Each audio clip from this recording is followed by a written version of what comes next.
Hello, everyone.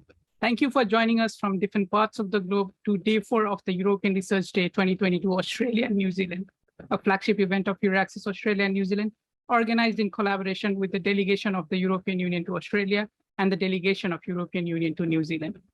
Today, we'll be focusing on our early and mid-career researchers. Please join me in welcoming our honorable guests for today.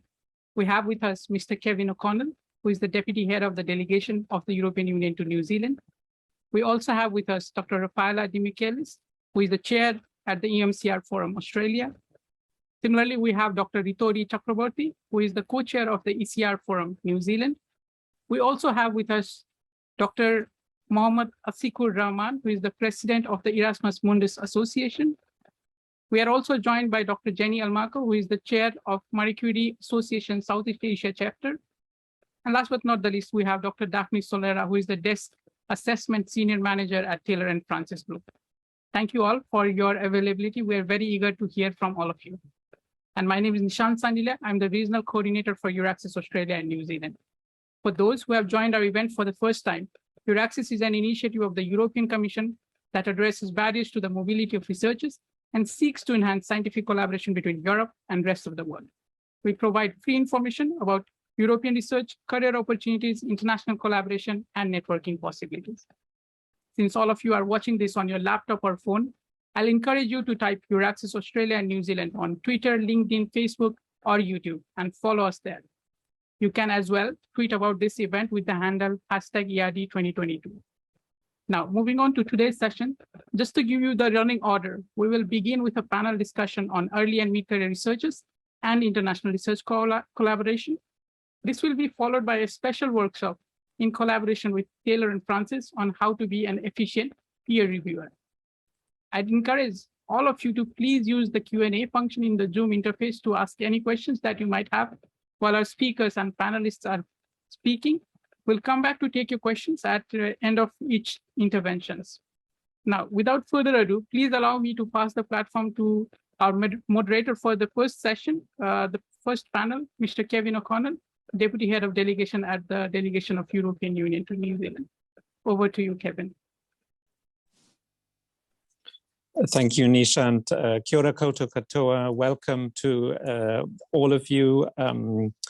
Kevin O'Connell toko ingoa. I'm addressing you here from Wellington. Welcome to day 4 of the European Research Days. And it gives me immense pleasure to kick off this discussion on early and mid-career researchers and how they engage with international research cooperation. We have a very diverse panel tonight, both in terms of having representatives from Australia, New Zealand, and Europe and beyond, but also representatives of different disciplines, different areas of research as well. So what I would like to do so that we can get to know our panelists a little bit is I'll turn to each of them one by one to learn a bit about their own experience of international research cooperation, and then any advice they might be able to share with researchers that are looking for that European experience or international experience more generally.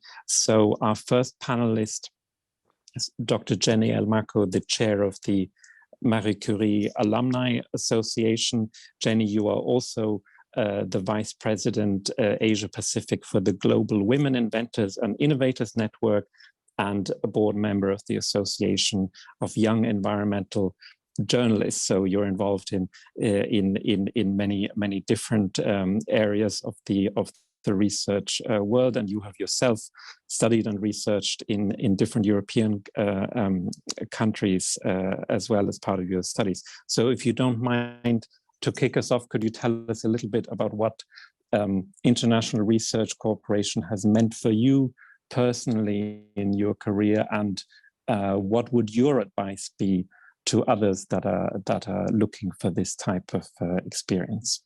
Over to you, Jenny. Thank you so much. It's a pleasure to be here in Australia and New Zealand. So hello to everybody joining us today. my experience with research, especially in Europe, has been quite diverse as well. I guess the most recent one was with the international development policy of the Geneva Graduate Institute, where we were doing a research on governing migration for development from the global south, and I wrote about the effect of COVID-19 on nurse migration. I'm also involved with the United Nations, especially UN Women, on a current project on the regional plan of action on women, peace, and security. We're hoping to submit, the research work, the impact of the outputs of the research work in the next days. But when I was in Europe, early on, I was part of the research group on multi-level governance at Münster, and the network evolution of the European Research Center for Information Systems. Of course, my Marie Curie, which was coordinated by DEUSTO, was on the Center for Excellence in Sustainable Peace Building, and that was I was hosted by the University of Bradford, and but also I did research also in Barcelona in Spain. So, and there were other projects that I was a part of. So for me, really, the interesting thing about doing research in Europe is not, for one thing, it's the excellence is there. It's really right smack into everything you do, not in the conceptualization, in the research itself, and also in the evaluation. The other thing is this respect for diversity, and what I really appreciate on gender equality. So just as an example, I was a young wife and I became a young mother during my Marie Curie Alumni Association, Marie Curie Fellowship. And there was really support, during the time that I was also having my family life, a young family life, building this family, and then also trying to do research. So my advice for those who are interested in doing research is, first of all, get to know the lay of the land, the lands, find out more information. Euraxess is a very good start. You have Nishant here, our colleague, who's extremely active and dynamic, and always, willing to answer questions about, funding opportunities, collaboration opportunities. So please, that's your first start. The other thing is, get to know people. Your professors have definitely links already. So, even beyond the classroom, try to get them maybe to coffee or tea, maybe for a drink or maybe a joint lunch, get to know their research and maybe also of their networks, and then tell them that you are interested in having a career, also internationally. The other thing as well is to get in touch with international organizations working in the region, working in New Zealand, working in Australia. There's a lot of them, and they are always looking for research because much of the policies, of course, and also, when you come to international projects, they need research, and they need researchers, definitely. So they say that data is one of the most important currencies, if not the most important currency, but data on its own is lacking. So there has to be knowledge, and there has to be assessment, and there has to be researchers making sense of it. So that's my advice. Thank you. Thank you so much, Jenny, for sharing your personal experience, and also having that very, very concrete advice for others on how they can prepare even before going abroad, perhaps by networking and doing a bit of research and homework about the different options. We'll come back to you later about some of the challenges and opportunities also that you might tell us about from your role being involved with the Marie Curie Alumni Association. But first we'll turn to Dr. Raffaella De Michelis, who is a senior lecturer at Curtin University and is also the chair of the Early and Mid-Career Researchers Forum in Australia. So Raffaella, welcome. We'd love to hear from you as well, what your own experience has been, and any advice that you can offer to others starting out. Hello, everyone. I'm joining from Whadjuk Noongar country today, here in Western Australia. So my experience with international collaboration is mostly good.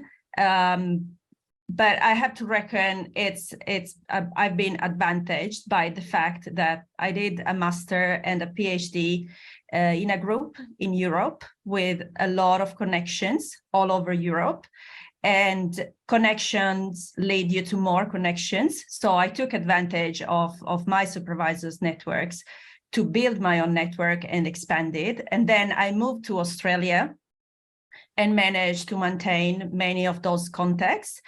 And I moved in Australia again in a group with a lot of international connections.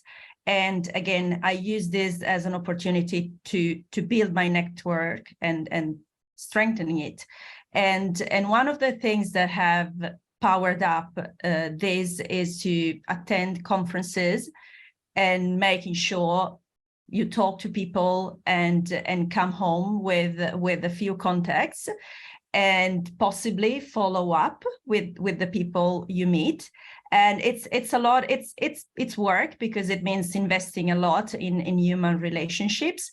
But in the end, it does pay back, both in terms of people that are able to share opportunities with you, people who are able to at some point give you a reference or to pass on maybe a position opening to you, and also opportunities to go visiting and giving talks. And this is how I would say collaborate. This is a good ground where collaborations can kind of grow and get stronger.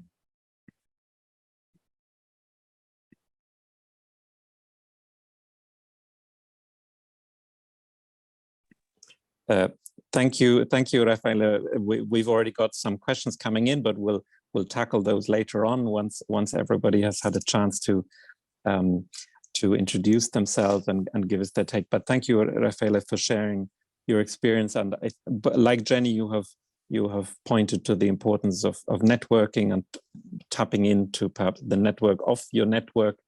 And I think maybe later on, Nishant will also pick up on that, given that Euraxess also tries to put on various networking events to connect researchers that are interested in cooperation with Europe. So we'll come back to that suggestion later on as well.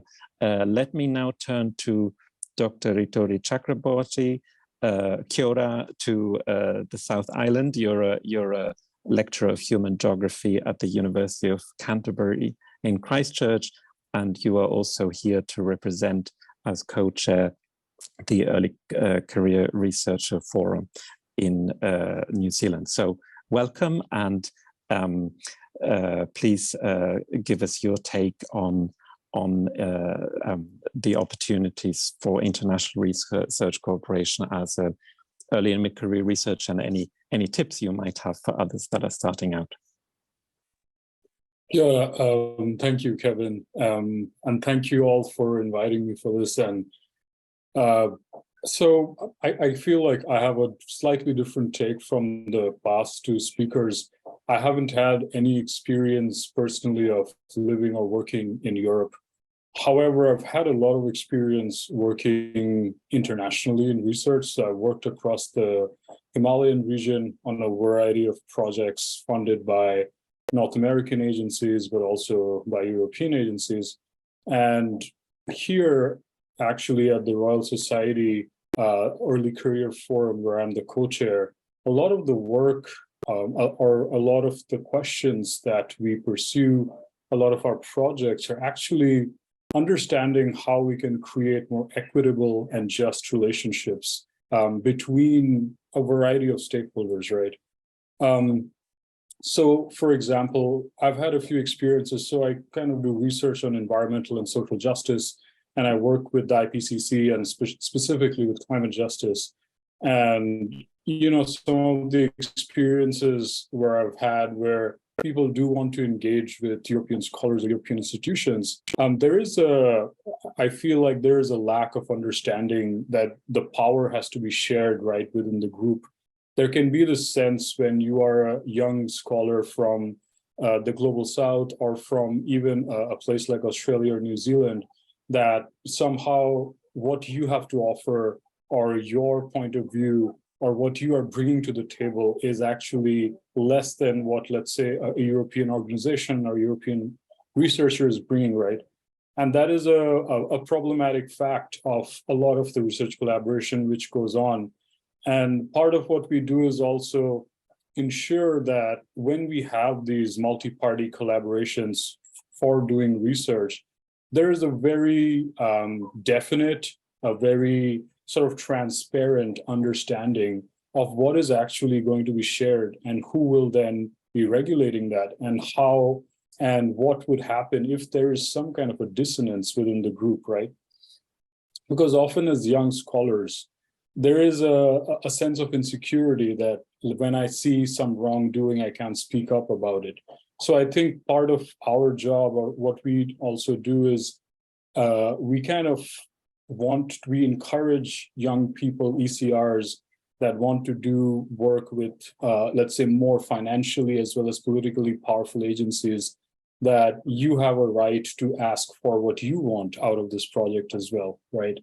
And I know one of the past speakers talked about data, and this is a very key issue, because I live in New Zealand, I work with Maori communities here, and data is something which is cultural wealth, right? This is about somebody's life, this is about their livelihood, and there can be a sense of extraction, right? When you often have projects with people who don't have that same connection to that land or to that place, you can think of water data as just physics and chemistry, but it's so much more to the communities that live there. So having a scaffolding, right? Having some kind of best practices document that sort of protects data. And you as a young scholar then kind of become the arbitrator of how that protection gets taken forward, right? And so I feel my advice would be that for young scholars from New Zealand and Australia that want to do work with European institutions is be very sure that you can definitely have a say and then your opinion is valid.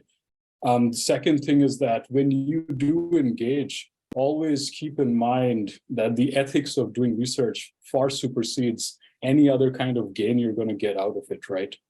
And then finally, the third thing I would say is that there can be a bit of an inward-looking research focus sometimes in Australia and in New Zealand, where the research industry can be a bit more parochial, right? Where people are more interested in collaborating or focusing on things that are happening around here.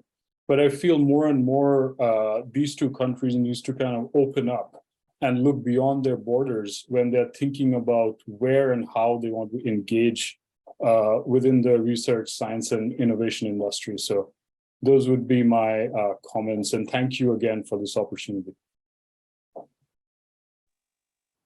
Thank you, Ritori, for all these very valuable points. I think, first of all, that you don't need to necessarily go to Europe to engage with the international research cooperation, but that even staying at home, you have to tackle these different challenges that come with that. And also thank you for making the point that I think we will also come back to this when we talk about recommendations perhaps to policymakers to make sure that there is a win-win relationship where everybody that contributes to the project can equally contribute, and as you say, has also control and has a say over what the results are, and also thank you for raising the role of also indigenous knowledge, which for our cooperation with New Zealand is a growing area of interest, how we can incorporate Mataranga Maori also in the collaborative projects, but while being very mindful of the issue you raised in terms of retaining sovereignty over those tangas. So that's obviously a very exciting debate that's going on in Aotearoa that indeed European researchers and policymakers need to understand better, I think, when setting up these these projects together. So thank you for bringing this into our debate tonight. So last but not least, we've got Dr. Ashikur Rahman, who is president of the Erasmus Mundus Association and also a research fellow at the Spanish National Research Council. So I'm not sure if you're joining us from Spain at the moment, in which case, good morning from Wellington. But in any case, you have a lot of experience both in Asia and in Europe. So we'd love to hear from you what this international cooperation has meant for you personally, and what would you say to others that are starting out in this field? Thank you so much, Kevin. It's a real pleasure and honor to be here with you all in order to share my experience, views, and ideas regarding international research collaboration, and of course, early and middle career researchers. So as you mentioned, I should say that I'm the product of international research collaboration. Basically, last 8 years, I was involved in my education. Like from the academic perspective, I have achieved my Erasmus Mundus degree from 3 different countries. That means 3 different universities involved, where there was like 18 international partners were involved. Then I have joined also another Marie Curie back in 2018 in University of Torino, Italy. And finally, I have finished my Marie Curie PhD from 3 different countries. There was like 7 countries involved from all over the world, I should say. And there was like 21 collaborators, international collaborators from 18 countries. So I find myself as a global citizen. On the other side, I'm volunteering Erasmus Mundus Association. It's funded by the Commission back in 2006. So we are like 17 years old. We do have 14,000 members who are graduated from Erasmus Mundus, master's and PhD program mostly, like joint master's or PhD programs. So all of the Erasmus graduates are like the outcomes of international collaboration. And we are also working for 174 countries right now. So it's quite global, I should say. And we do believe that we are global citizen. So though my research was focused for like cultural heritage, basically I'm an engineer. So our intention was to make a bridge between science and art. At the same time, to show the world what is happening in Europe right now and what other countries in the world are doing. I'm not going to focus too many things for these types of research activities, but as you clearly mentioned, I'll focus the benefits of international research collaboration following my experience. You know, in academic research is becoming ever more international, whether it is gain access to specialized equipment, develop new ideas, or tap into new sources of funding. Researchers are reaching out to their colleagues around the world, and their work is better for it. So for me, it's transparent that research is an international thing. Of course, it's a global endeavor. So ideas should be like transparent, transcend borders. No country controls the marketplace of ideas. I don't believe that no country can control the marketplace of ideas. At the same time, working internationally is not a choice, but it's a way of life, following my experience. So you might assume that we are all handling an issue in the same way, but that's not the case at all, because we live in an international, like global world. We want to be able to think more globally, and we can't do like that without international collaboration. So I'm going to tell you some of the real facts from like some of the research journals, specifically focusing UK. It's like what is called British Academy. According to them, international collaboration enables researchers to access additional, open specific expertise, gain new perspective on research, but build relationships with others in the field, which for early stage researchers can be key to career development. They have done a research where 1,286 fellows participated. Among them, 95% of them, like response, have been involved in at least one international collaboration in the past 5 years. 89% said that international collaboration was important for their careers. They found it is really important, and it helps them to grow for the future, like globalization. On the other side, 91% responded that mobility was very important to their careers. So I do believe, and I do agree with Editori what he said, it can be possible from the home, but it is always, the experience is always not the same. Because if you are mobile, if you are moving to another country, to go for making network, to learn more about their infrastructure, to learn how to develop something, it is really important for the careers. On the other side, 86% said international travel was really essential, and they found that it really makes a huge difference. So following my experience, there's a lot of benefits if we go for like international research collaboration. For example, the first one, as a researcher, we're looking for higher impact of publications. And if we go for higher impact of publications, there's a direct correlation between the number of authors and impact factor. On the other side, international research collaboration always encouraging greater creativity. It is like something, of course, less work, but it is something like collaboration means less work for everyone without compromising on results. From experience, I can tell that international research collaboration means criticism. Always there is something, because our working environment, our working culture is always different. Our thinking is different. Our way of thinking is completely different than other researchers. So it actually creates value in the ideas in order to be implemented in the real world scenario. I can tell that the ability to bring more experience, like tapping into the distributed intelligence of a group, increases your chances of solving problems more efficiently. At the same time, funding matters. Like the research I was involved, it was funded by the Marie Curie, thanks to Euraxess, because I have found this opportunity from the Euraxess website back in 2017. And it is really something like no single country can think of, but it is really quite difficult in order to go for these types of research, because for my personal experience, I'm an engineer. I work for laser in order to clean archaeological materials. So some of my samples are like bone sample, 500,000 years old, 430,000 years old, and it is really important for our future generation.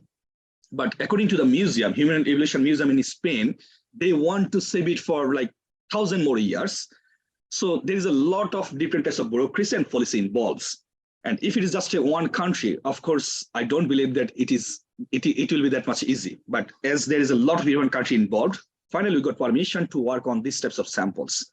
So international research collaboration actually gave me a lot of opportunity. If we think for patents, if we think for higher likelihood of becoming commercial, if we think for something like as a team, international team, to gain more access, in order to learn more about the things, in order to do something in the real world, in order to implement our ideas, it is really important that research, without research collaboration, I do believe we can do, but it takes time. On the other side, I do believe that there's some policy makers right now with us. So there's a confusion. A few years ago, when I had noticed that when I started my career for Marie Curie PhD, I had noticed that early, mid, and late career researchers, this three term is misleading. If you focus Europe, early career is something like if you didn't finish like 5 years, but if we focus USA or Australia, it is something different. So maybe if we have time, we should also think about this in order to make a policy when you should say early or when you should say mid-career researcher or late career researcher, because it is completely different country to country, region to region. I think if I have finished my 5 minutes, so if there is any more question, then we can start again. Thank you. Thank you, Ashikur. Thank you very much. Yes, you packed a lot of information and data into your 5 minutes, and I'm sure we'll come back to you. But thank you for sharing both your own experience and also some of that empirical data from the study about the value of international cooperation and how it allows us to go beyond. Well, Ritori earlier used the word parochial, so to how we can go beyond that risk of a parochial perspective. I'm going to turn back to Jenny. And Jenny, earlier you mentioned the word COVID-19, and it reminded me of the European Research Days 2 years ago, European Research Days, Australia and New Zealand, where I had a discussion with counterparts about researcher mobility, and it was a bit paradoxical because the borders were closed, and it was a bit perhaps a theoretical discussion, given that people couldn't really move during that period. Now borders have opened up, so that might be a moment that people are wanting to take opportunities for those experiences. So I was wondering how you see this now that the obstacle of the border closure has gone. Are there other obstacles that that researchers face, and how can they be overcome? And perhaps, given that we don't have a lot of time, Jenny, I don't know if you've seen in the Q&A a question by Sin Yi Ko that actually touches on this same issue. If you're a researcher that perhaps doesn't have institutional support, that doesn't have a whole structure behind them from their home university, how can somebody find guidance to find those kind of obstacles that come from that cross-border setting? Sorry, Jenny, I've thrown a lot of things at you there, but so you don't need to cover it all. But I'm sure that you have a lot of experience to share, both personally and from the Marie Curie alumni who face these kind of issues as well. Thank you. Over to you, Jenny. Thank you so much for those questions. Yeah, during first on COVID-19, I am reminded by the quote that a crisis is a terrible thing to waste. And of course, on one hand, COVID was really shook everything. It was the tectonic shifts in everything, in the way that we think, the way that we work, the way that we value what we value. On a personal note, I lost my dad to COVID. So it was a particularly difficult time for me. I almost lost my mom. Both of them were in the hospital. Actually in two different hospitals at the same time.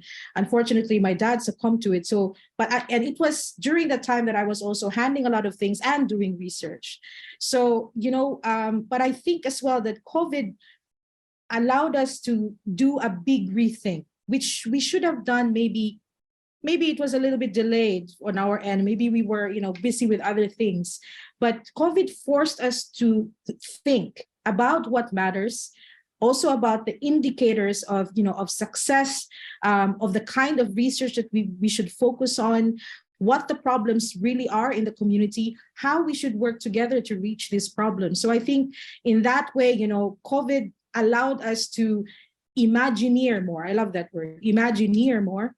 And then, to come up with solutions, so at this time, we are, I guess, we could call safely post-COVID, although COVID is still around in different mutations. But I think because of that, we were able to tap the creative geniuses, which may have been dormant for quite some time, because we were busy with other things. Because of that, we were able to focus, and I hope that we don't lose that focus. So now we have mobility. I can go and visit Ashikur. I'm also an Erasmus alumna, so I can visit Ashikur and also attend the Alumni Association meetings, maybe collaborate as well with international researchers. Nisha and I will be together next week, actually in Brussels, in several meetings as well. But at the same time, we are able to maximize Zoom, for example, these online, these hybrid sessions or purely online sessions. So with that, I think especially for those of us who are in countries outside of Europe, we were able to connect, and the connection became easier because these nodes have been opened to us. And so that's really great. I have former students who were able to get research opportunities by connecting to people during the time of the pandemic. So as I said, of course, we have a lot of losses and we are still reeling from them. I think as a community, as a global community, we will continually grieve in some way. But at the same time, it presents an opportunity for us. And I'd like to connect it to what Ritodi was saying about being careful as well when we do research. So, as scientists, we have a lot of power. As researchers, we have also a lot of power. But we also must discover that responsibility, especially in the ways that our outputs are being used. Also even in the conceptualization of the research that we are doing. So, this creating a culture of ethics and integrity, now we talk also about open science and all of these things. It is as important as promoting more researchers and more academics to do research as well. So I think, COVID provided us that opportunity. To answer the question of Sin Yi Ko, thank you for that question. I was one of those who didn't really have any support. I didn't start off as a researcher. I was a development strategist. I was a humanitarian. My first job was at the office of the President of the Republic of the Philippines. So actually a lot into politics. So, I'm a late bloomer, I guess, in research.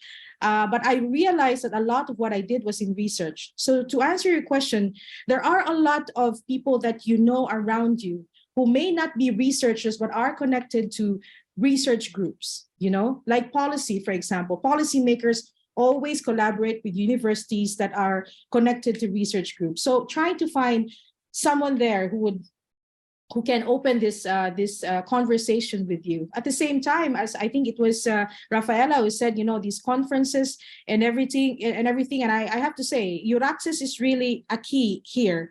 Just spend time, like Ashikur did, go to Euraxess. There are, of course, there are free webinars that are there, but there's a wealth of information, finding your host, finding as well like a professor maybe, or really a place for you to study. So there's a lot of opportunities. Also, please believe in yourself. I think many of the questions here is there's this doubt, and doubt is good if it propels you to move forward. I think that's in the same way that conflict it wouldn't be totally negative if you transform this conflict, right? So if there is this conflict in yourself saying, oh, I'm not able to do this, just look at your surroundings, find out what the question is, what is the need of the community or of the global community, what are you interested in, and what are your strengths, or also what are your weaknesses that you want to develop. So please believe in yourself as well. Thank you so much, Danny. Commiserations for your loss, and thank you also for reminding us of the tough times that many of us lived through during COVID. But equally, thank you for being so encouraging and giving so much positive energy to this session, and to those that are having doubts and having questions about how to get engaged in international research. So that's we really appreciate the way you're able to do this. So thank you so much, Jenny. I want to jump back to Ritori, partly to just shake up the sequence a little bit, and also because I did see a question in the Q&A from Vanessa Ross. Ritori, I don't know if you can see that, but she picks up on your point about young researchers having to be able to stand up when they don't agree with something. So that struck a chord there. So maybe you can. So the question is, what would be the concrete advice on how to tackle such apprehension? So if you wouldn't mind sharing your thoughts on that, Ritori, but also like I asked Jenny, if you have other points you'd like to share or advice. There are policymakers on this call as well. So apart from the advice to researchers, are there points that you would like to get across to institutions, to policymakers about addressing obstacles or finding solutions to issues in international research cooperation? Over to you, Ritori. No, thank you for that question, Vanessa. And it is $1 million question, right? I wish I could give you a definite answer, but I'll just start by saying this, there's something paradoxical about the way we think about science as this set of analytical categories that are very fixed, right? You follow a protocol and then you get to an end result. However, it's very interesting that when it comes to the relationships between scientists and between institutions, somehow those same analytical categories are not as well regulated, right? And this is sort of the politics of science, right? Which is a very messy, which is not always a very, let's say, helpful and wonderful place to engage in.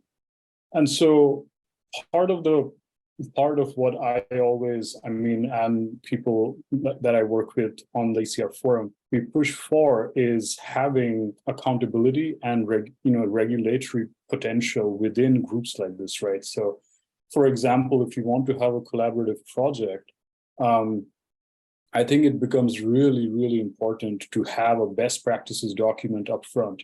It becomes very important to have, a set of institutionalized tools in place even before the relationship begins. Again, nobody is expecting the worst to happen, right? But the problem is, if the worst does happen, it's a little too late to scramble those tools. So, the question that you asked is, how do you then stand up when you are, let's say, at the lower end of the power hierarchy, right? And the answer to that is having that kind of a toolkit at your disposal, which has the regulatory teeth, right? Because I do a lot of work with anti-racism and discrimination and, just all kinds of discrimination that international students face or international faculty face. And one of the things that we hear over and over again is that, what is the point of us saying anything when nothing gets done? And so those are two different issues, right? So first is having a very definitive institutional pathway that you can use to, let's say, ensure that there's equity, right? But the other thing is that a regulatory apparatus that actually springs into action to protect that institutional pathway that you've chosen to follow, right? So again, what I'm trying to say to you is that the relationships that are guiding the people doing the science or the institutions doing the science, they have to be held to the same quantitative standard. They have to be held to the same, I would say, set of values that we extend to our science itself, right? We can't have a dual ethics at play where we treat our knowledge systems different from the way we treat our human systems. So, kind of having a convergence or having a reflective situation where both of these things are happening at the same time, an institutional apparatus that springs into action, as well as a regulatory system that comes and protects that institutional pathway, is of vital importance, right? And the way you do that is by having, even before collaborations happen, having that very detailed, definitive, institutionalized paperwork done up front. And I know this is maybe the least favorite part for a lot of people reading through, hours of this, but trust me, it is the 800-pound gorilla that fights for you if you ever need it to. So that's one thing, right? And to kind of respond to, some of the, I would say, some of the issues around international research, how we can actually make it more favorable for some early career scholars, as well as mid-career scholars. I feel, for example, there has to be more one-on-one facilitations, right, of research, let's say, proposals that are co-developed. Because what I see often is that a lot of projects are brought, right? There is this top-down sense to it where, hey, we at the Swiss Geosciences Institute have $1 million to do work on X. Can we do this? This is a project and we are looking for a collaborator. So at that point of time, what ends up happening is then you're looking to check a box. And the person who is going to collaborate with you, who's not from Europe, then has not played a big role in developing the way the research is going to proceed from end to end, right? So I feel like part of the problem is we can't just bring in, let's say, non-European researchers or students at the very end of the process and then kind of insert them into a role that is often more laborious, right? So the point is that how can we then pursue true co-production of knowledge with some of these institutions? And I am a firm believer of the fact that what we really need in some ways is a long-term strategic planning. So kind of, if you want to do work, let's say, on understanding climate justice focused adaptation work in the Pacific, then that should be a 6-year plan where you spend the first 2 years laying the groundwork, where you do co-production of not just what your objectives and tools and analytical pathways are going to be, but of who your collaborators are on the ground and how you can build trust and equity with them. So I again, I feel like maybe the non-sexy part of science, which is building these relationships, which we are not often, I would say, inculcating in our young people, in our students, to maybe pursue more vigorously, is something that needs to be more upfront, right? The fact that the math or the analytics, the empirics, the science communication piece, all of which comes much later, is actually resting on that relational network that you've built through co-production of knowledge. That would be my answer. Thank you. Thank you. No, that's fantastic. A lot in there, and I'd love to continue the conversation offline sometime, as we're both here in New Zealand, because I think all the points you raise will be super important also as New Zealand moves to being associated to Horizon Europe. I think yesterday in day 3 we heard a lot about collaborative research projects and this expected deeper cooperation between researchers in Europe and Aotearoa. And as you say, yeah, I really like the analogy between sort of the rigorous methods that we use for the research itself and the transparency about how we arrive at our findings, and, you know, making the point that then we need transparency and rules also around how we work together in those projects. So yeah, I'd love to come back to you on that point also next year when we will hopefully see a lot more collaborative projects. And my take on it perhaps is that, yeah, it will require also having that relationship building so that the institutions know each other better, know what each of them can bring to the table before, rather than, yeah, initially people being caught up in, as you describe, a kind of a subsidiary role or supporting role. So no, thanks. A lot of food for thought also for us as the EU delegation in Aotearoa, New Zealand. So thank you for that. I see that we have about 10 minutes left. So I'm just gonna jump to the chat and see what other questions we have from the audience. So there is a question from Peter Sanderson about making sure that how do you make sure that the results or the outcome of your research gets used? So I don't know if that is perhaps a question about the link between research and policy implementation. Can I turn to you, Rafaela? Yes, Rafaela, I can answer live if you want. Please do, Rafaela. Over to you. Yeah, I was about to type something, and then something that came to my mind when reading Shinjiko question is that sometimes we don't get things because we don't ask. And the thing is, as this has been touched in by other panelists, that you do have a value, you do bring a value to your institutions, to your collaboration, so you have the right to ask.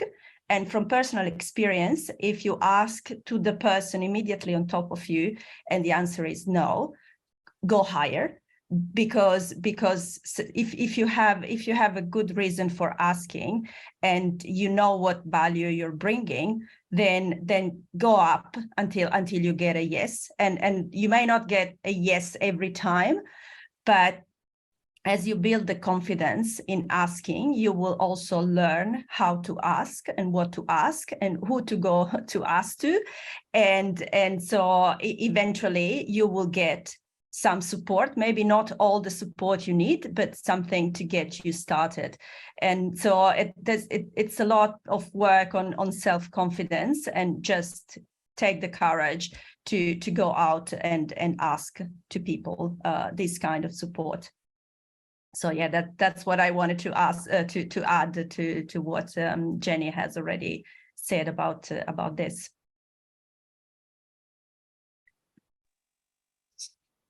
Thank you, Rafael. While you have the floor, is there anything else you would like to add from the perspective of your forum on more broadly on challenges or possible solutions in this field?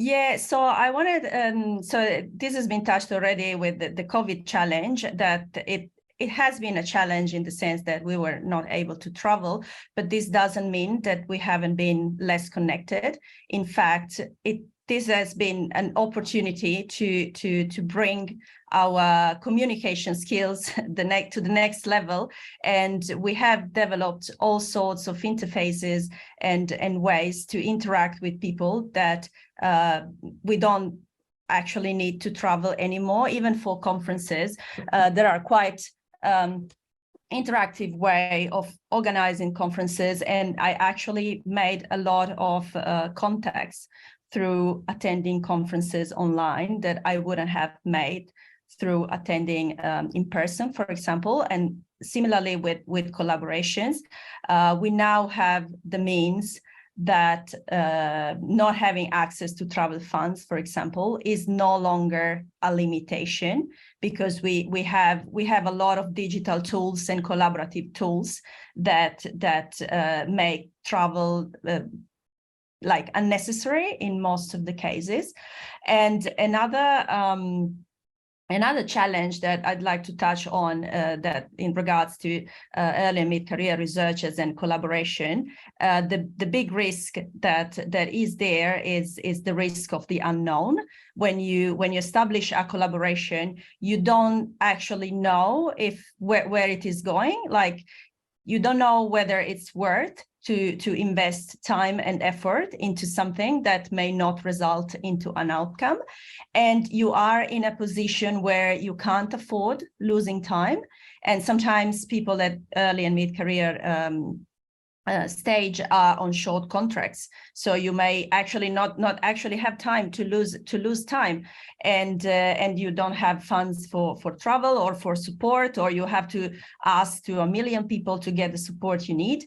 So the thing is a bit of analysis from yourself, and also ask your peers, ask your mentors, your network about the reputation of the team or individual you're going to collaborate with.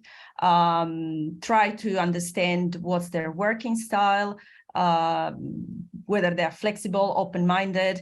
Be mindful of cultural differences, which can enrich collaborations, but sometimes they can cause frictions as well. And so the best approach is to define goals, expected outcomes, and make an open and transparent plan for your collaboration, and invest in training yourself in those project management, communication, all of those let's say soft skills that are not necessarily research skills, but are skills that come useful when it comes to talk to other people, because that can kind of protect you from getting into a collaboration that doesn't lead anywhere, and doing a lot of work for nothing. Great, thank you, Rafaela, also for the very concrete and practical tips as well about the the opportunities that are there post-COVID, but also some of the risks to watch out for. As we are coming close to the end, Ashikur, any final thoughts from you, possibly picking up on any of the questions that came in, the outcomes of research, or anything you'd like to very briefly share before I conclude? Over to you, Ashikur. Thank you, Kevin. I just would like to add something about the international collaboration. Usually, it's not only like bilateral, but it's most of the cases for European perspective, it's like multilateral relationships and collaborations within and across discipline. So it's not only about the traveling, but when we said about international research collaboration, we know that it's most frequently to Europe and North America. But following the same statistics, I have found that 88% of the researchers like responded that their collaboration, their research stay or like research collaboration even less than 1 year, but they have told that it has a huge impact in their career. That means this is like same for all types of international collaboration perspective. On another note, those students, I have seen like some one of the questions that they're afraid of how to get involved with these types of like taxation, grant support. I should say like, okay, COVID actually gave us a lot of things. It took a lot of things from us, but the thing actually I faced, because I was also like, my whole family was COVID affected. And after COVID, I found myself like, sometimes I forget a lot of things. That means the situation actually entails fear, stress, and depression. So we know, and whenever you are a researcher, especially early stage researcher, you are always depressed because you want to do a lot of things. And the first thing is like, no. Your supervisor say, no, don't go for this conference. It's not exactly for you. Don't go for this. We don't have fun. So there's a lot of no, no, no, no. But I do believe actually COVID taught us how to be benefited from failure. So we need to be benefited from failure. In order to be benefited from failure, we have to have that confidence that it's about winning. It's about overcoming obstacles. It's about becoming stronger together. And it's about life in general. That's one sentence from my side. Thank you, Ashikur. Very wise words and a very positive message also for us to conclude on. Well, before we conclude, I just wanted to wrap up on some of the takeaways that we got from this session. We heard a lot about the importance of networks and networking, where again Nishant and Euraxess can also help and facilitate that, and of course the alumni and the organizations and the associations that the four of you represent. So thank you for doing that. We heard about the post-COVID environment, maybe some of the positive lessons that we can draw from new ways of working. We heard about the importance of equitable international research relationships, a very, very important one that I will take with me also for our policy and diplomatic work, to make sure that those relationships are really win-win ones. And we, thanks to Jenny, who had a strong message of motivation. Above all, we heard that we should believe in ourselves and give it a go, and not be afraid to engage in sort of an international research adventure, so to speak. So on that optimistic note, I would like to thank all the panelists again for sharing their insights, and also some of the resources that have been shared in the chat, and plenty of information for all of us to dig into. So I will say thank you and goodbye at this point from Wellington, Whanganui-a-Tara, and over back to Nishant in Sydney. Thank you very much, Kevin, for moderating that very intriguing panel. I really enjoyed everyone's intervention. I think it's a pity we just had 1 hour. We could have talked a lot more. So thank you very much to Jenny, Vittori, Ashikur, Rafaela for bringing the much needed wisdom that we are all looking after when we thought of having this session. So thank you very much for joining us from different parts of the world. We are very obliged for your time and for taking out integral wisdom that you have imparted upon us. So thank you very much. Moving swiftly to another session for today, and exactly on time at 7 p.m. for us at Sydney. We will be looking at a special workshop which we are organizing in collaboration with Taylor and Francis on how to be an efficient peer reviewer. And we have with us Dr. Daphne Solera, who will be going to deliver this particular session. I'll pass over the presenter privilege to you, Daphne, and over to you on how you want to run the session. Thank you, Nishan. Thank you for the introduction and for having me here today. It's a great pleasure. I'll just say a few words about who I am, what I do. So I work at Taylor and Francis. Many of you maybe know that it's a publisher. We publish both books and journals covering really all disciplines from biomedical to humanistic studies, social sciences, and so on.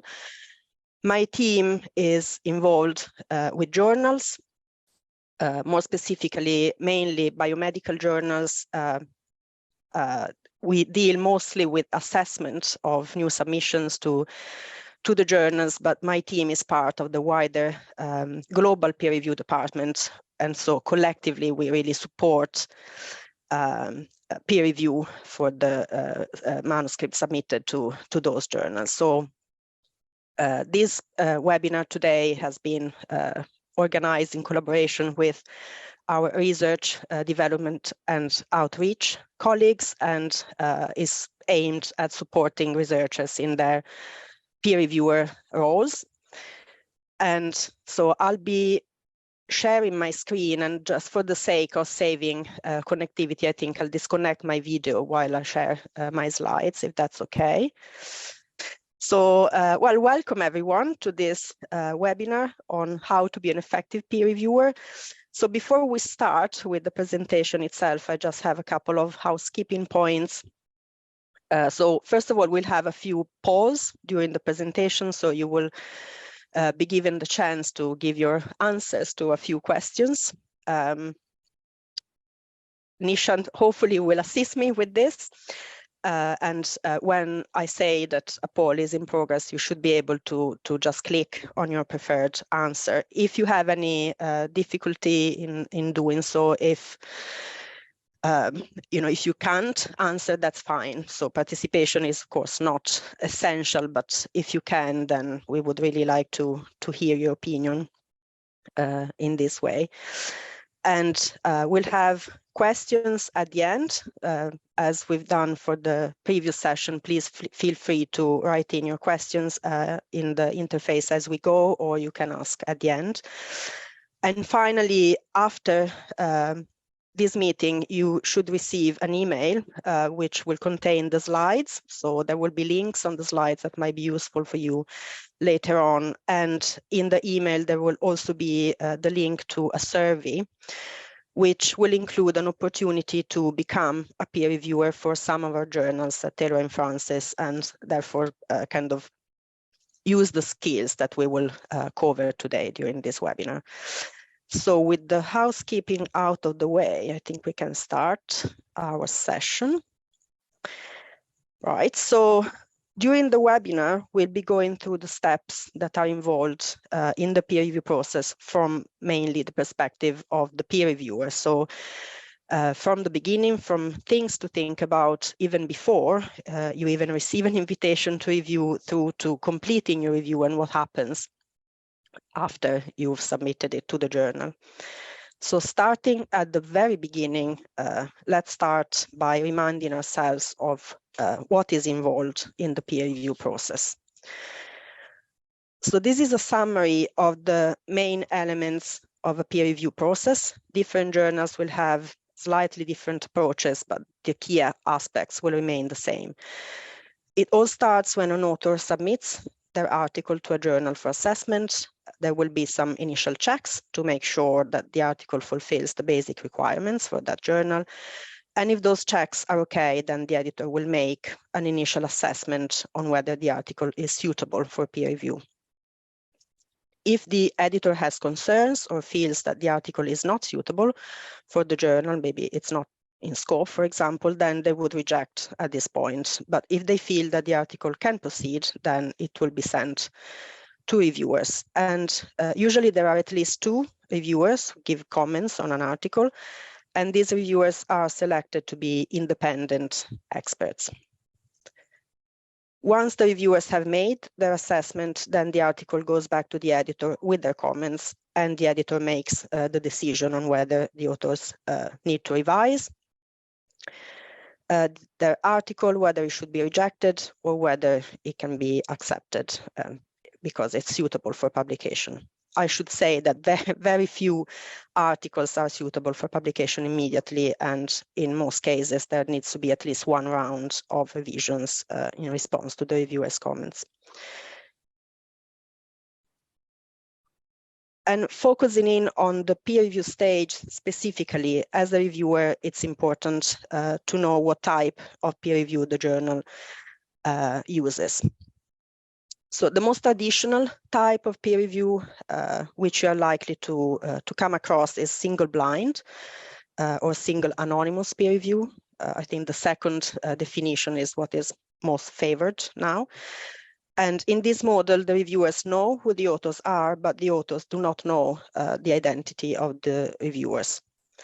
So although this is probably the most common, or as I said, the most traditional approach to peer review, there are some concerns about whether this can actually cause bias in peer review, because if the reviewers know who the authors are, then it could be that knowing their identity might unfairly affect the reviewer's opinion. One approach to addressing concerns about potential bias is double blind or double anonymous peer review.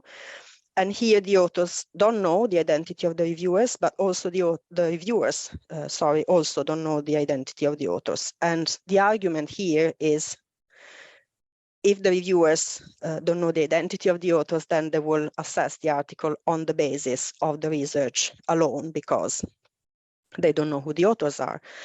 However, it's been shown that hiding the author identity isn't always that easy, because maybe the writing style or just general knowledge of who is working on what, especially if the research field is relatively small, all of this can actually help reviewers guess the identity of the authors. So another approach to address potential bias in peer review is to completely open up the process. And this is open peer review, where reviewers know who the authors are. And once the review process is complete, the authors also know the identity of the reviewers. And some journals also publish the reports that are written by the reviewers when the article is published, and if the article is published. The idea behind this approach is to increase transparency so that everyone knows what the reviewer said about that published article and who said it. And evidence also suggests that reviewers provide more details to support their comments in open peer review, which can be beneficial for the authors. And now, very shortly, we will start with the first 2 polls. So there will be 2 questions to answer, and I'll bring them up on the screen each before we start the poll itself.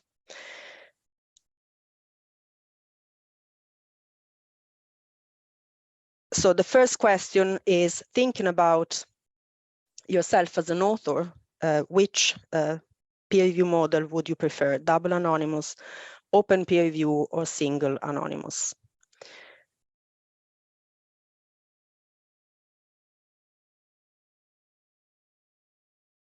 So we can give this a couple of more seconds.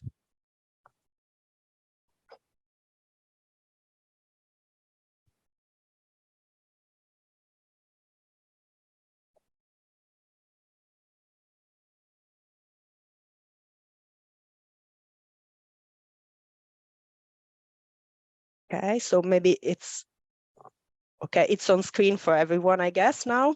Perfect.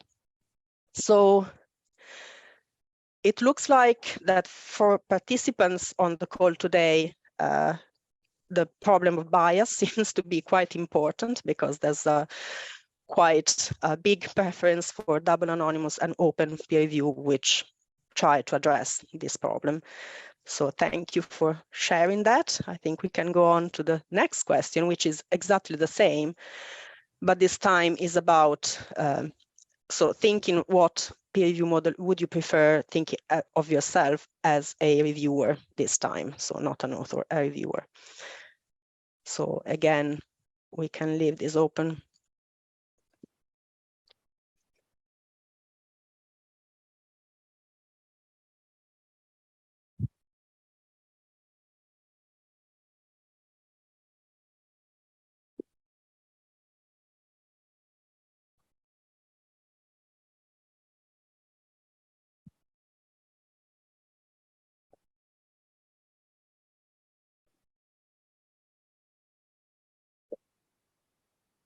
Okay, thank you. So there hasn't been a huge change.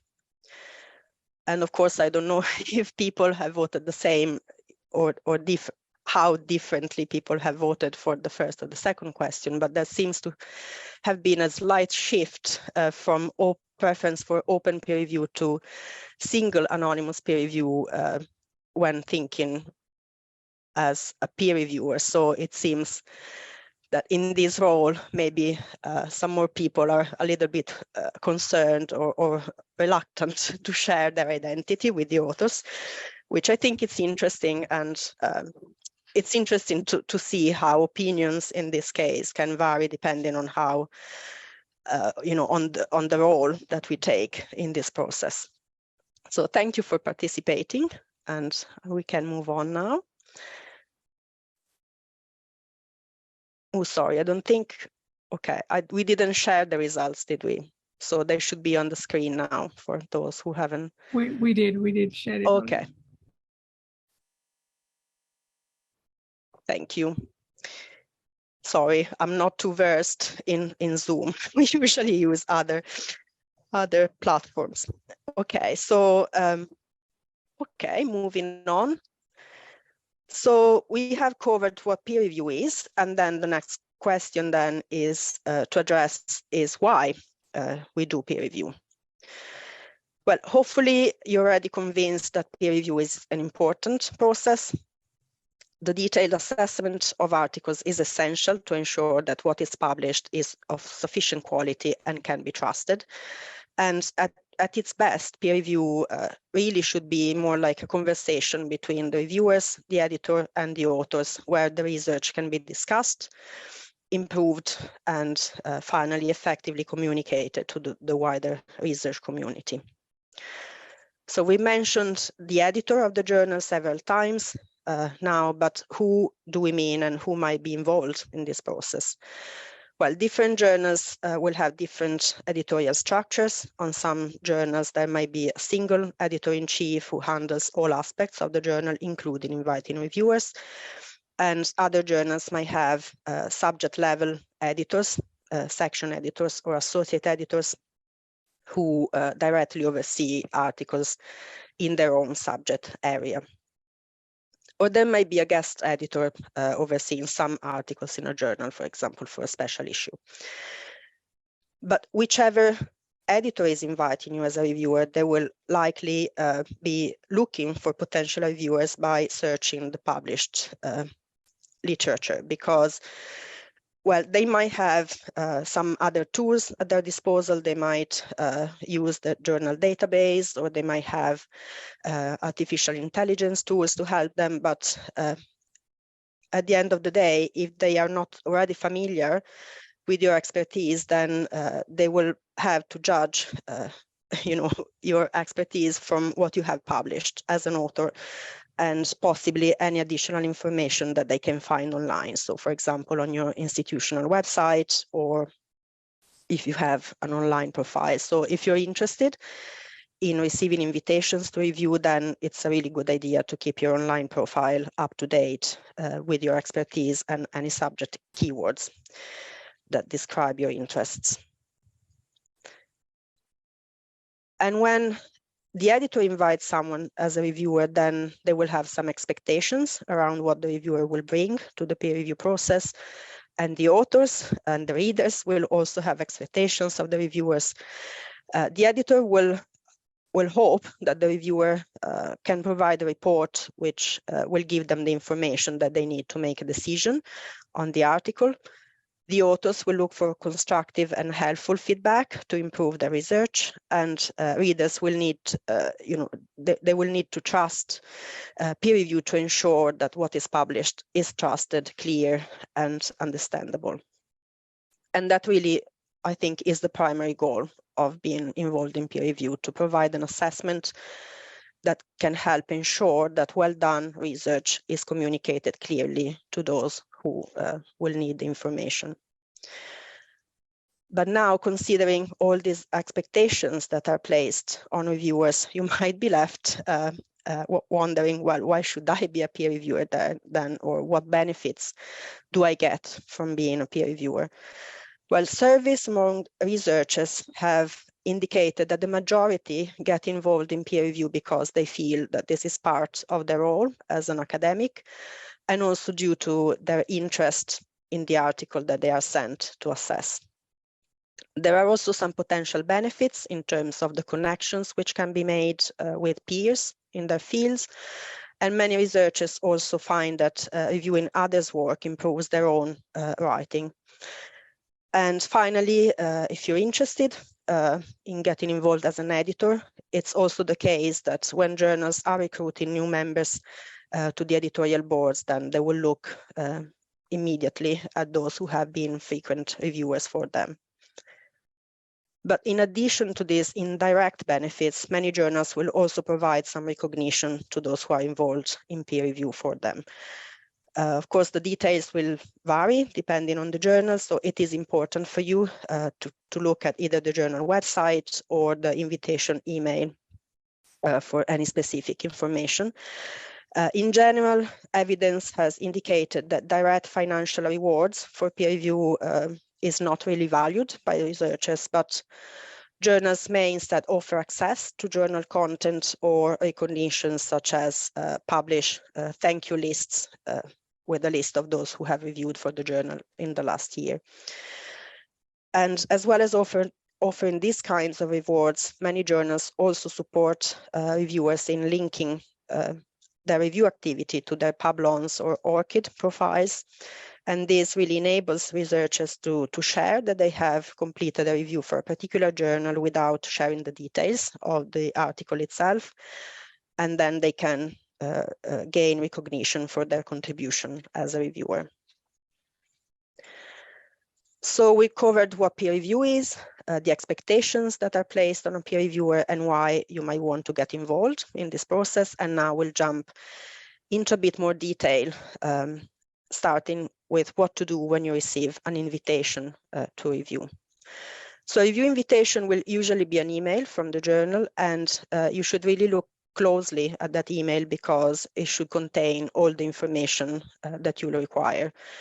The name of the journal, the title and the abstract of the article, and any other important information, for example, the type or the model of peer review the journal employs, and very important, the deadline.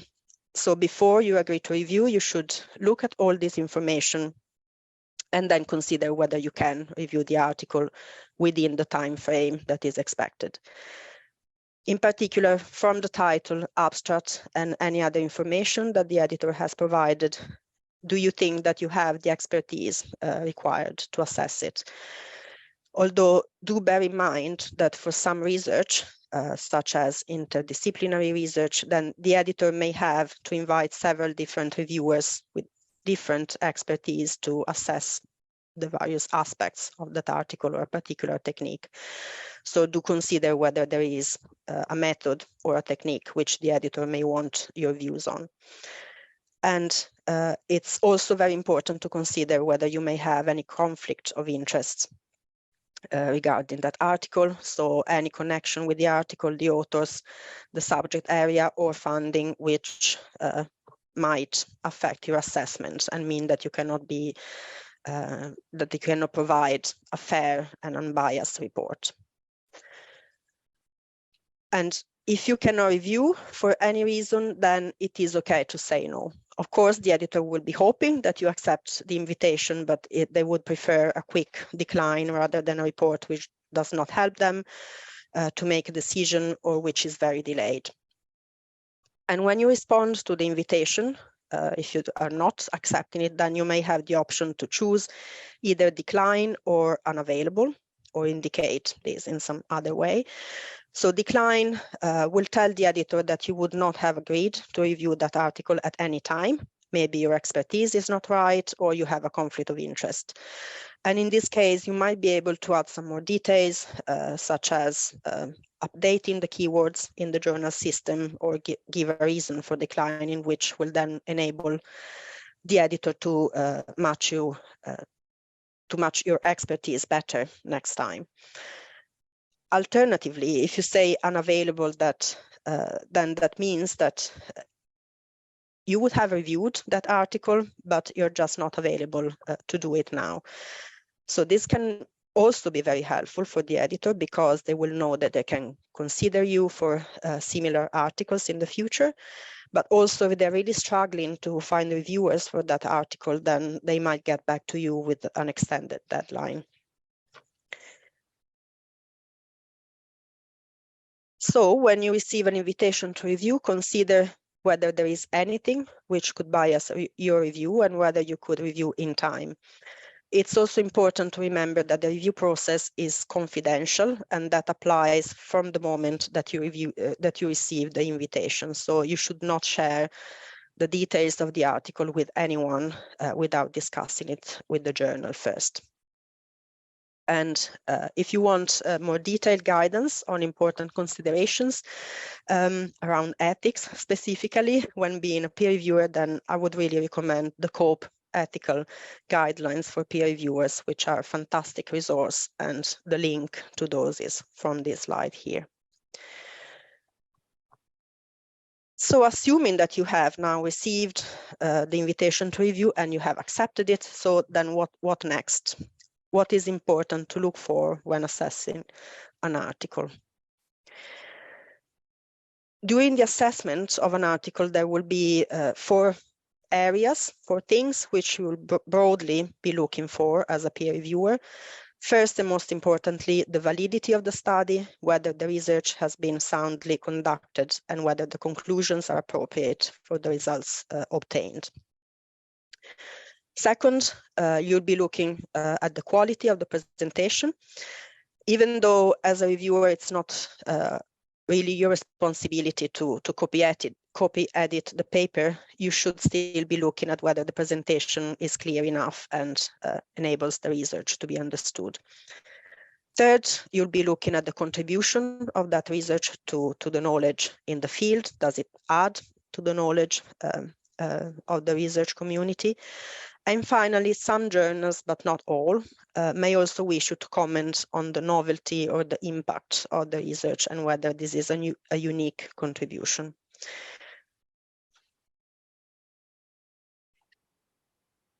So before we start looking into the detail of the article, it's important to consider what type of research or type of article you've been sent to review.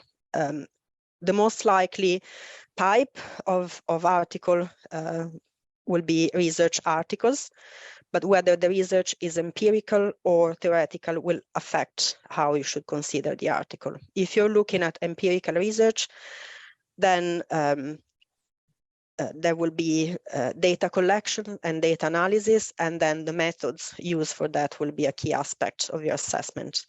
For theoretical research, instead, it will be the theoretical framework and the flow of the argument of the paper that should be your focus. So peer review in this context is less about verification, so less of the what questions that are more suitable for empirical research, and more about discussing the concepts and assertions in an article, so more the why questions.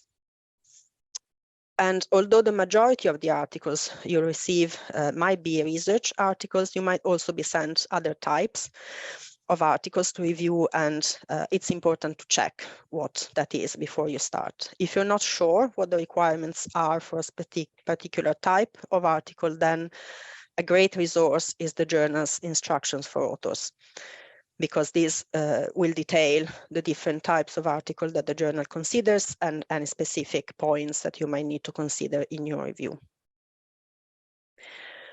And then when it comes to assessing the article, then I suggest that you work in layers. So starting from a broad overview of the article before digging into the detail. So I would first look at the abstract, the methods and the figures, and then the conclusions. And that should really give you an outline and a sense of what the paper is focused on. And then I'd recommend reading the paper all the way through, not going into the details as yet, but again, getting an overview and sense of the key points of the paper. And then once you have a good overview of the study, then it will be easier to go through the paper again in more detail, this time section by section, and looking at the details and taking notes. And those detailed notes will then be the basis of your report. And now that we looked at where to start, we can go into more details of the criteria to consider when going through the detailed assessment of that paper. So as an example for this section, we are going to focus on what you'll want to assess for an article reporting empirical research.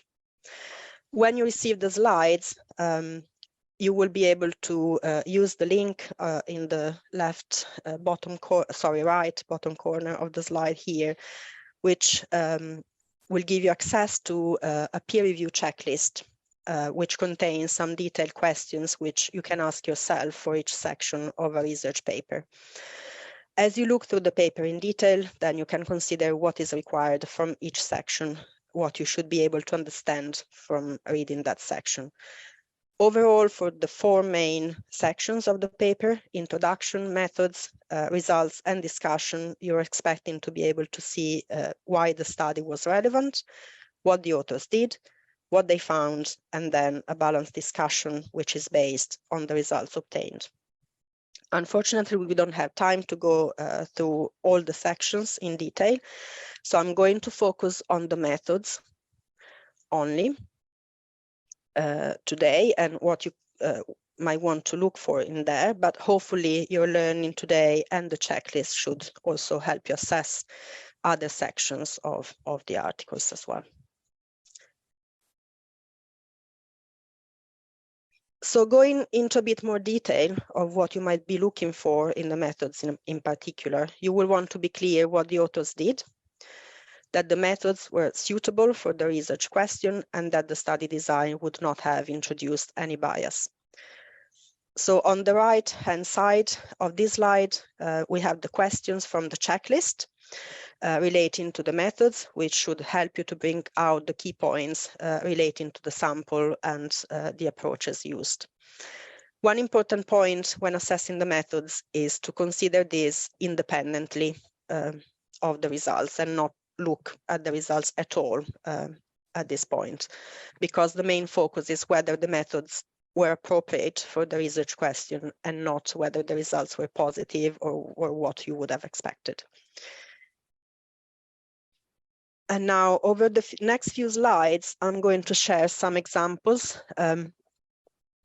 These are reviewer comments relating to the method sections.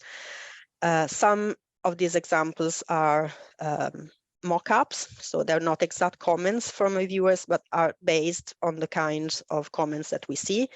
And some others are actually real reviewer comments from articles in F1000 research. If you're not familiar with F1000, here the peer review is fully open and it's all available online. So actually the reports, as you can see, receive a DOI number, so they're citable as well. And this is really a great resource if you want to see the peer review process happening kind of in real life almost, because you'll be able to see the review reports, the answers from the authors, the revised article, and so forth. So after the session, I really encourage you to follow the links on these slides and look at these reports in their context as well. The text here in the orange box is the question from the checklist, which might have prompted you as a reviewer to make those comments. And in these first slides, you will see that both sets of comments are focused on asking the authors to provide more details about the research done. And this is a common request that reviewers make. And it really highlights that as a reviewer, many of the comments that you make to authors are likely to be in the form of questions. You'll be asking the questions really that anyone reading that work might ask, so that it can be clarified and more details added before the paper is published.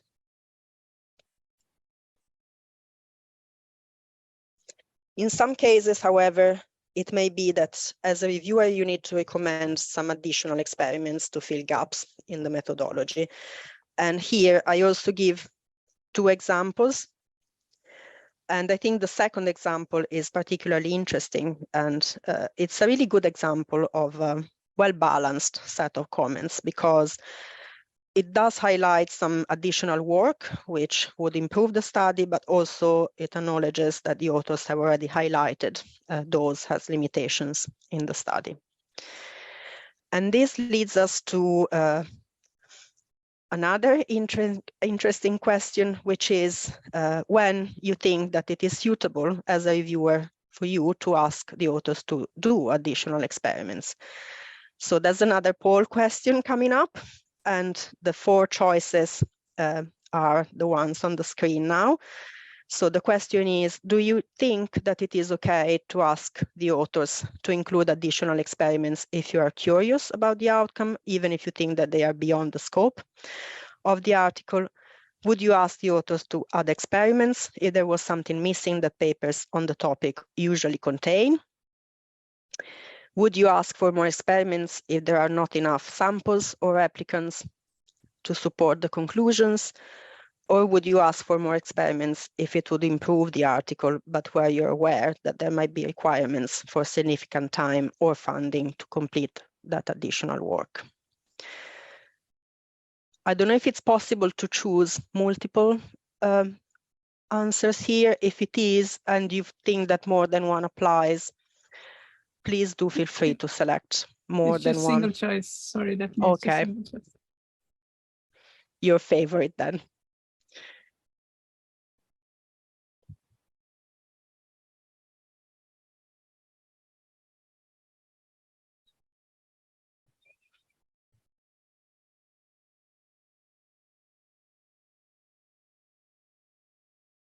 Maybe we can, yeah.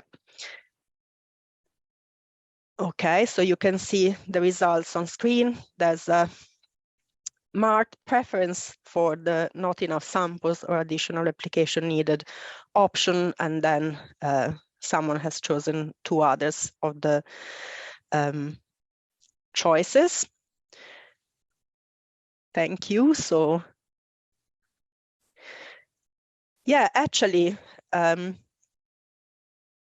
the answer to this question isn't exact entirely, because yeah, we'll go into the details, but you're right. I mean, the majority has chosen the most suitable time to ask for more experiments, and that is if there are not enough samples or replicants to support the analysis or the conclusions. And that's because the additional work in this case, really, it's vital to support the study and to ensure that the conclusions are valid. So in that case, it is important to ask for additional experiments. For the other options, for example, if the experiment is beyond the scope of the article, for example, then it might not be fair really to ask the authors to complete it just because you're curious. And similarly, if an increased sample size would be better, but it's not essential for the validity of the study, then it might put an unfair obstacle in the author's way if they cannot get the funding or the time to do that extra work. But also, in both cases, it also depends how you present your comments, because as a reviewer, you could recommend that additional work and explain the interest and the benefit to the article of doing it, but not insist or not expect that the authors have to include it at all costs. And then finally, for the second opinion, yes, the manuscript is missing an experiment that papers on the topic usually contain. Then, well, whether you ask for an additional experiment or not will probably depend on why papers on similar topics usually include that additional work. If it's just tradition, then maybe you don't need to ask for it. But if it's a control or validation that is needed to ensure the soundness of the study, then yes, it would make sense to ask the authors to include it. And so lastly, I'd like to share one more case that really shows how the author and the reviewer are, well, in many cases, the same person, just in different times and roles in their career, but also two different ways of looking at the same article. So as I mentioned before, being a peer reviewer might help you as an author, because it can help you think about your own work in the way that a reviewer would look at it.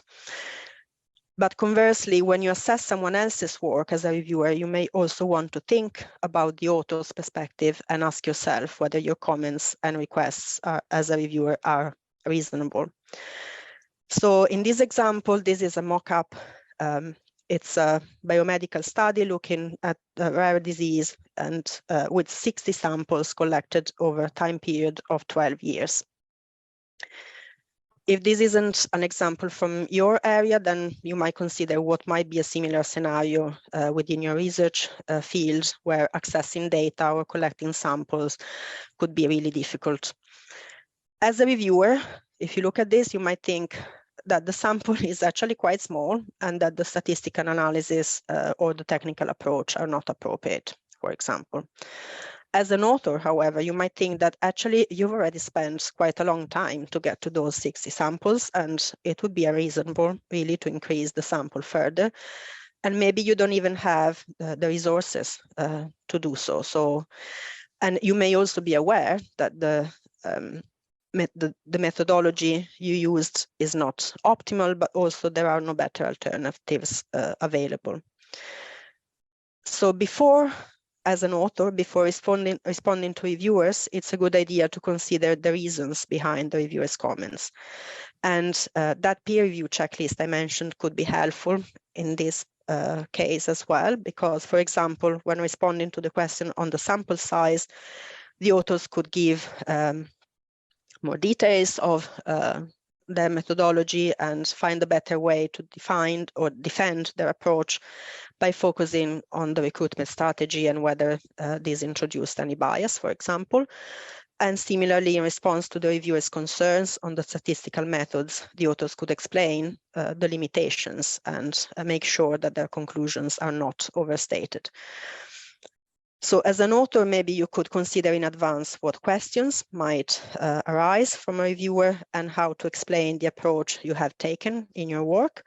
And as a reviewer, you maybe could think more about what is a reasonable expectation for a particular work and whether authors maybe just need to provide a clarification rather than changing the whole approach. And often being clear about what happened in a study is enough for this article to be suitable for publication. And well, in particular, making sure that the conclusions are supported, that they are not overstated, but based firmly on the results, and also ensuring that any limitation of the study are clear to anyone who would be reading those outcomes. And now to close off this section, I just want to share a couple of additional resources with you. I've already mentioned the checklist, but also if you're in a biomedical field, there are another useful resource than when assessing the different sections of an article are reporting guidelines compiled by the Equator Network.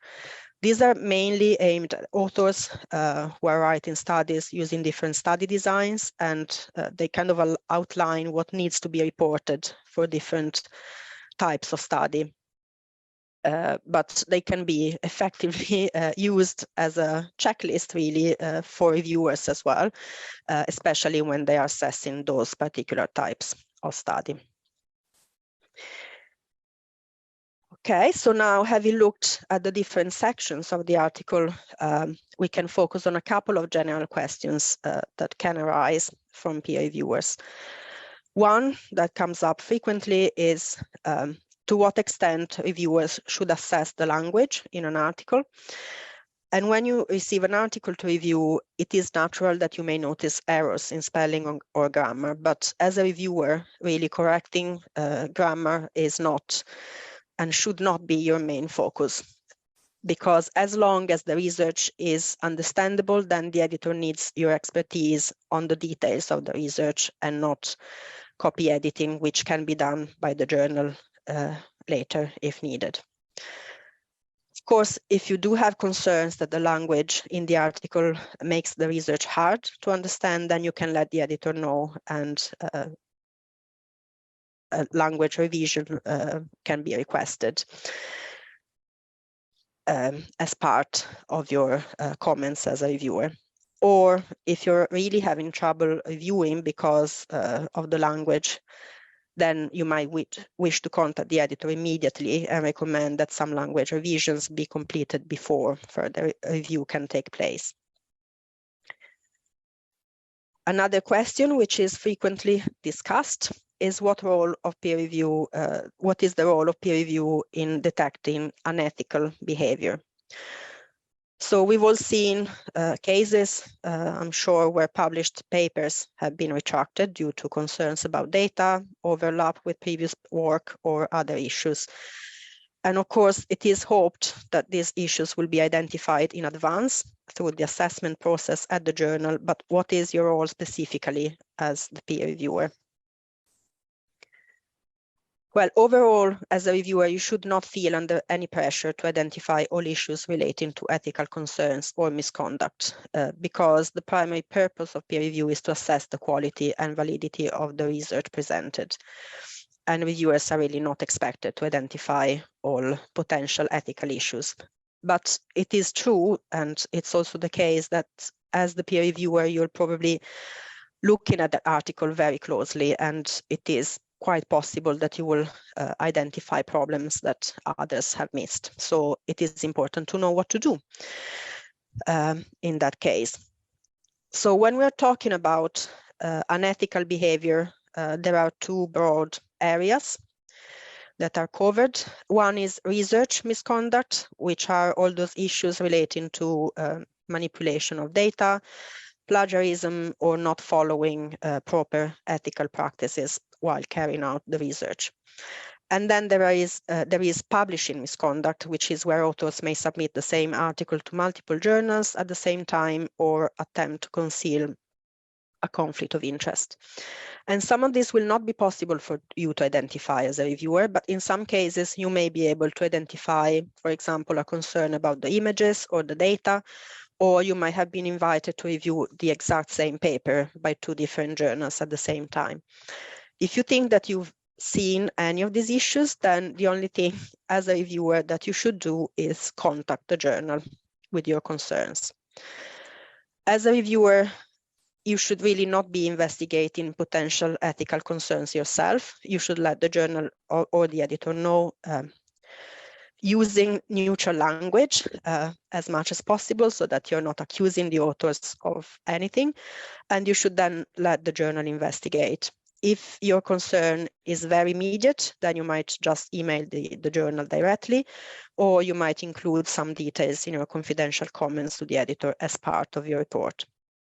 For example, some reviewers ask if they should run plagiarism detection softwares themselves to check for potential issues, and the answer is no.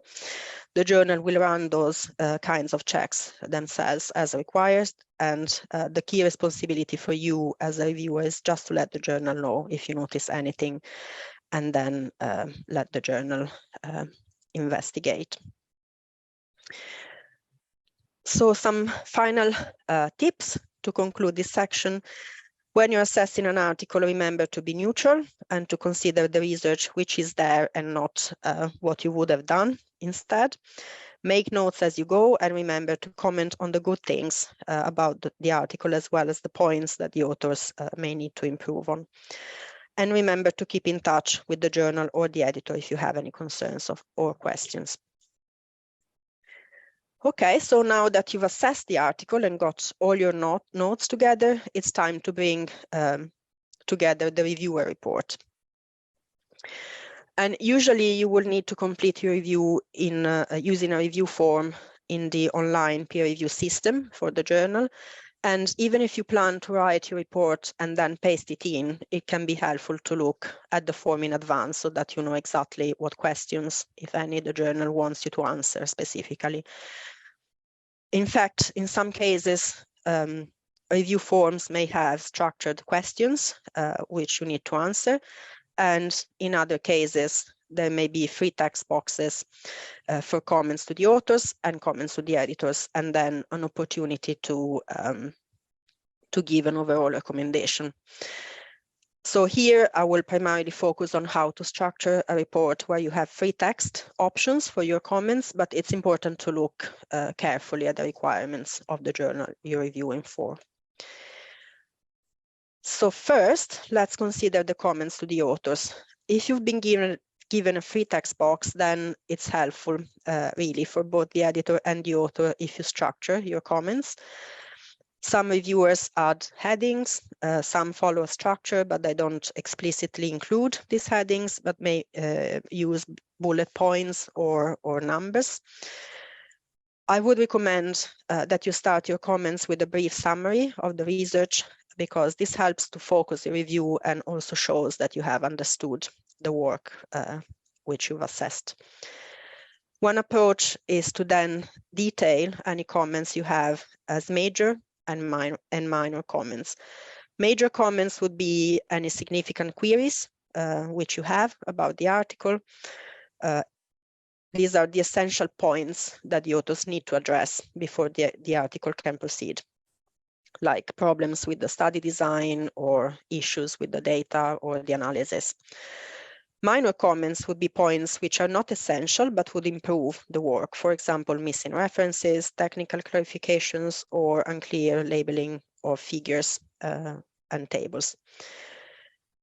An alternative approach is to give headings for the different sections of the article and group the comments together, all those comments that are relevant for each of the sections. This is also a good approach, and if you choose to use this one, then we would recommend that you make it still clear for the authors and the editor which of your comments are essential for them to address.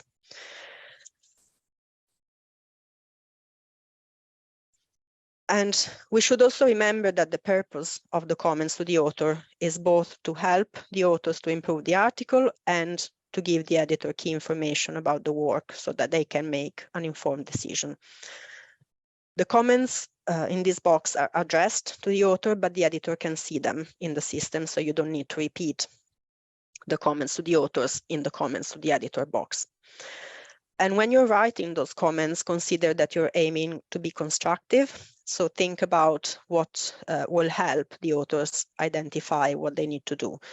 Being specific and referring to particular page and line numbers in the article can be really helpful.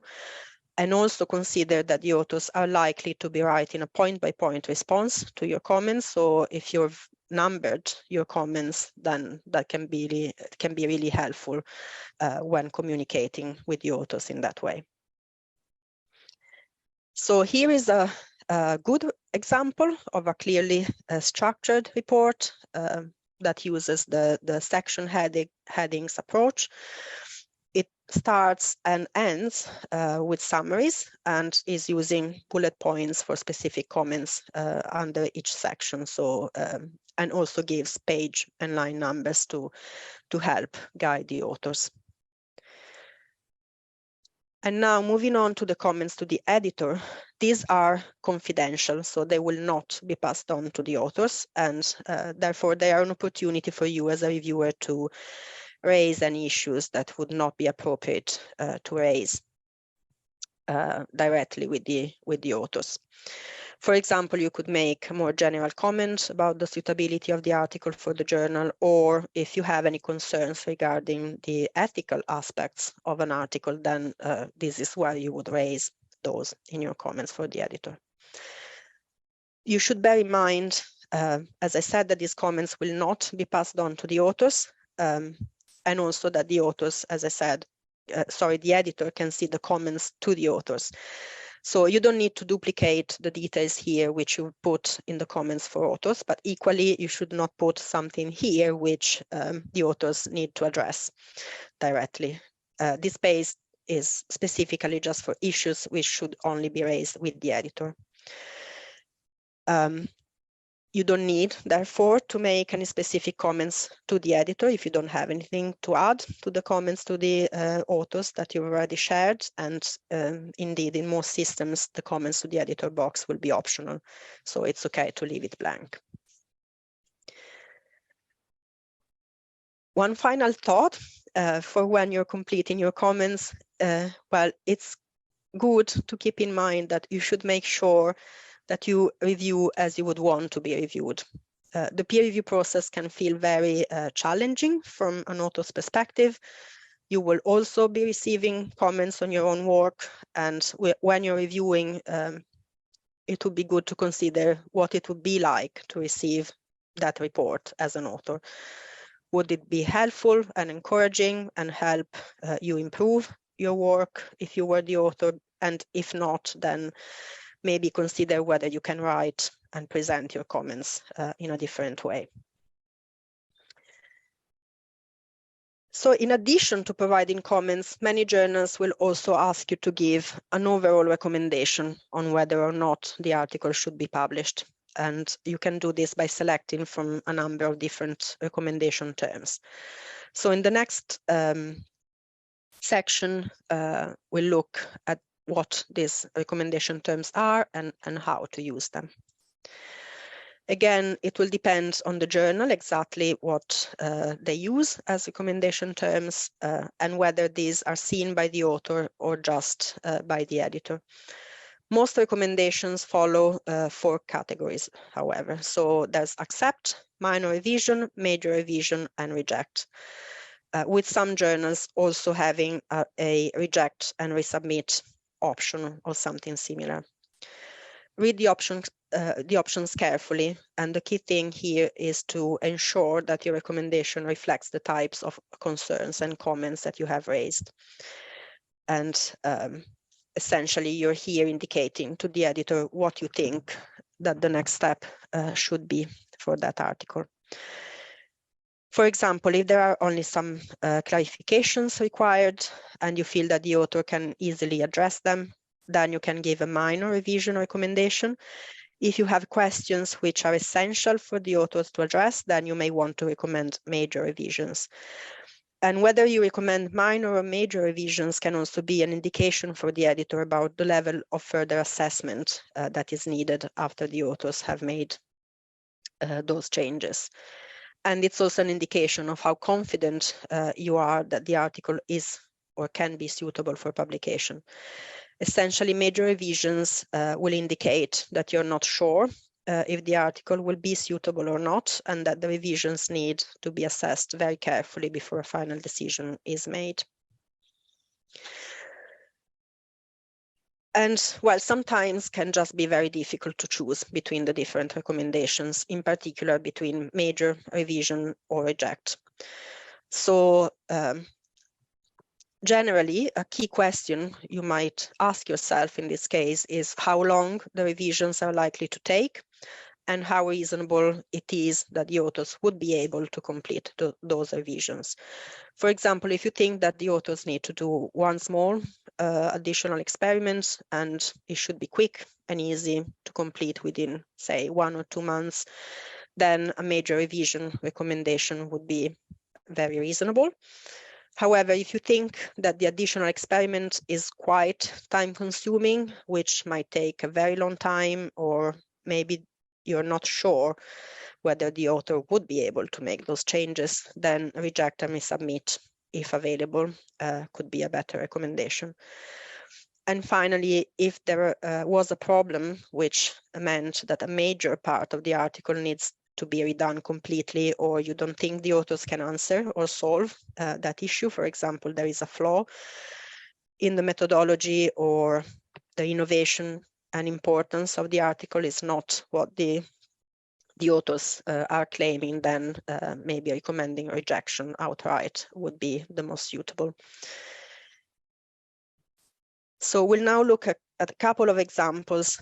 In this example, which is not a good one to follow, the recommendation and the comments, as you can see, don't really match up. The reviewer has ticked reject and resubmit as the recommendation, but only minor comments about the references have been made.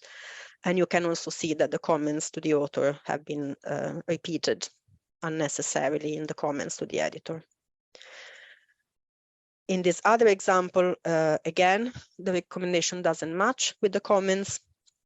The reviewer has recommended minor revisions, but the comments seem to indicate that significant additional work is needed, actually something that is probably not reasonable to expect. And well, it is possible that the reviewer in this case was considering that additional work to be a suggestion that the authors could choose not to do rather than an absolute requirement. But if that was the case, then it should have been made clearer in the comments. So a good example here is this report from, again, F1000. And here the reviewer has recommended approval of the article, which is an accept, the accept equivalent, with no changes. And this is a brilliant example, really, of the right way to do this. Because when there are no changes, sometimes reviewers just give very short reports to editors, one line sometimes of feedback saying everything is fine. And that really leaves the editors and the authors wondering if the reviewer really even read the work.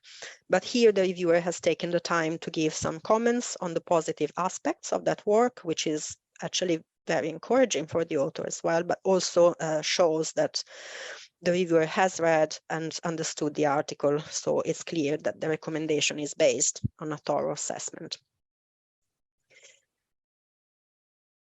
So at this point, you've completed your review and made a recommendation. So what happens to the article after that?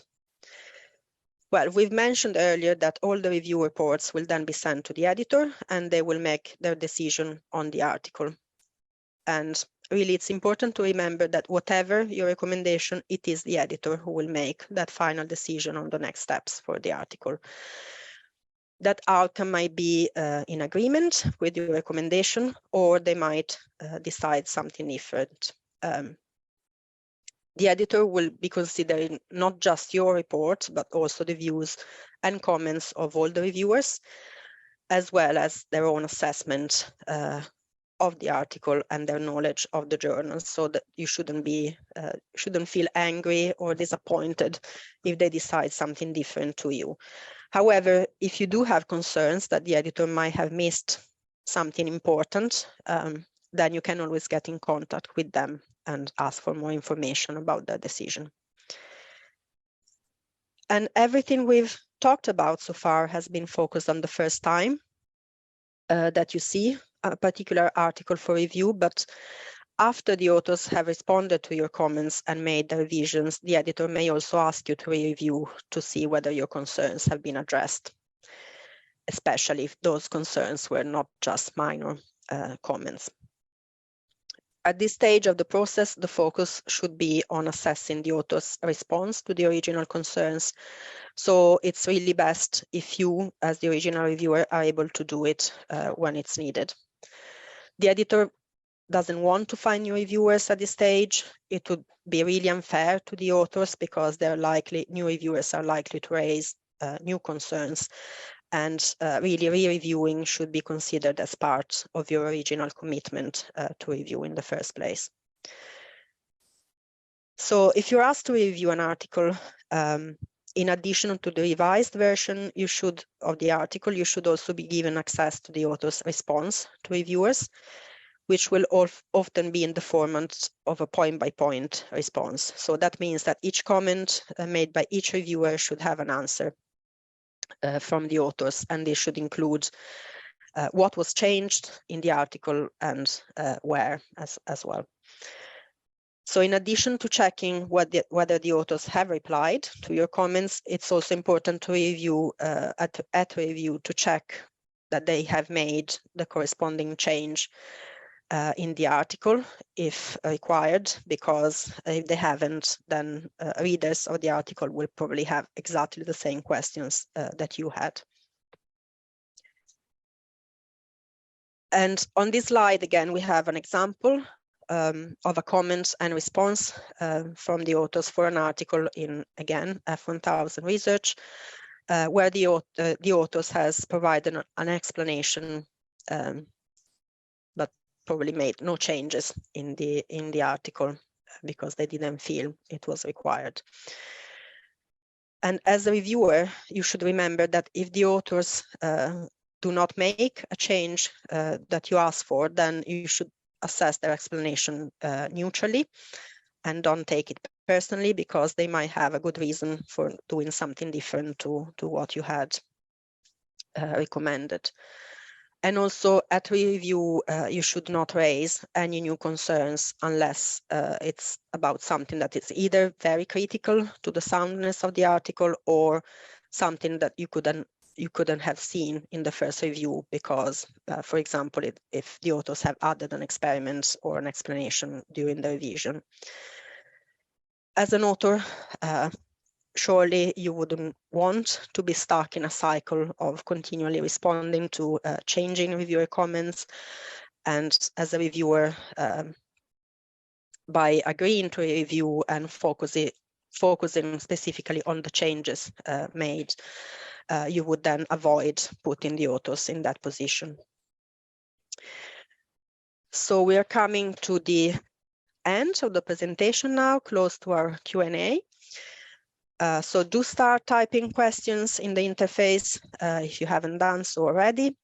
And while you do that, I will just summarize the top 10 tips for being an effective reviewer. So the key messages to take away from this session today. So first, it's okay to say no to an invitation. Editors will hope for you to say yes, but if you cannot review, then they would rather know that quickly. If you do agree, then start by getting an overview and then get into the details of the article, paying particular attention to the methods and the data, especially if the article is about empirical research. You should clearly structure your report, starting with a summary and making it clear which comments are essential and which are minor. And when you're writing your report, think about what it would be like to receive that report as an author, and essentially review as you would want to be reviewed. And finally, if you have any problems or any questions, then get in contact with the journal as they're there to help you. And so that brings us to the end of the session, so we can start answering some questions in a moment. Yes, thank you. Thank you very much, Daphne. I think it was really excellent to have this workshop for the EMCS. I'm sure we will have lots of hits on the recording because it's just so intriguing to see the entire journey that you have explained so very well. If there are more questions, do not hesitate to send us an email and we'll try to get answers from Daphne to you. And absolutely. I think also I encourage all of you to please use the QR code there so that you can register your interest to become peer reviewer. And of course, as Daphne mentioned, when we send around the slides, we will also include this particular link so that you can do the same through that as well. I think, thank you very much, Daphne, for joining us so early from London. Yes, thank you. I'm aware that it was not at a very human time for you to join in, but your insights were very useful and it was much appreciated. This brings us to the end of the 4th day of the European Research Day 2022 Australia and New Zealand. Many thanks to all our amazing speakers, including Daphne, for today's insights. I'm sure our attendees found it insightful. See you again tomorrow at 6 p.m. Australia time, 8 p.m. New Zealand time for the last day of the ERD, where we discuss Australia-EU member state research cooperation and the role of scientific diaspora. With that, signing off for today, and thank you very much for your attention.